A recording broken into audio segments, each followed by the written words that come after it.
Light teleportation, समय और अंतरिक्ष के पार एक क्वांटम प्रेम कहानी।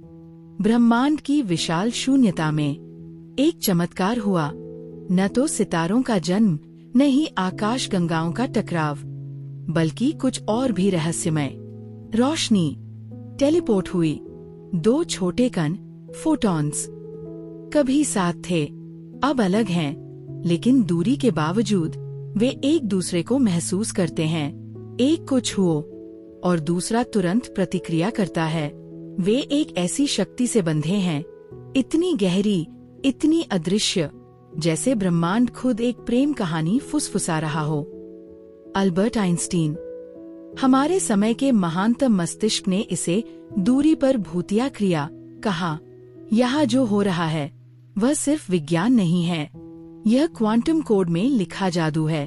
अब मानव इतिहास में पहली बार वैज्ञानिकों ने रोशनी को टेलीपोर्ट किया है। Oak Ridge national lab (EPB) और टेनेसी विश्वविद्यालय की एक टीम ने फोटोनों को उलझाया और उन्हें 30 घंटे से अधिक समय तक लगातार जोड़े रखा। वास्तविक फाइबर ऑप्टिक केबल्स के माध्यम से हवा, गर्मी और अराजकता के बीच। यह बंधन कभी नहीं टूटा। कैसे? उन्होंने ऑटोमेटिक पोलराइजेशन कंपनसेशन का उपयोग किया। कल्पना कीजिए, दो वायलिन एकदम सामंजस्य में बज रहे हैं, भले ही कमरा हिल रहा हो और बदल रहा हो। APC धुन को जीवित रखता है, सुरों को समायोजित करता है, संबंध बनाए रखता है। ये सिर्फ विज्ञान नहीं है, ये एक सिम्फनी है। लेकिन टेलीपोर्टेशन का मतलब कण को स्वयं स्थानांतरित करना नहीं है। इसका अर्थ है उसकी पहचान को स्थानांतरित करना। उसका सार, उसकी आत्मा यहाँ गायब होता है और कहीं और फिर से जन्म लेता है। रोशनी का एक भूत, पूर्ण रूप में पुनर्जन्म। यह सिर्फ एक शीर्षक से अधिक है, यह कुछ बड़ा शुरू होने की शुरुआत है। क्वांटम इंटरनेट, अभेद्य संचार, शायद यहाँ तक कि ग्रहों, सितारों या आकाश गंगाओं के बीच तुरंत संदेश भेजना। कुछ लोग कहते हैं कि ब्रह्मांड ठंडा, मौन, उदासीन है, लेकिन क्वांटम उलझाव एक अलग कहानी बताता है।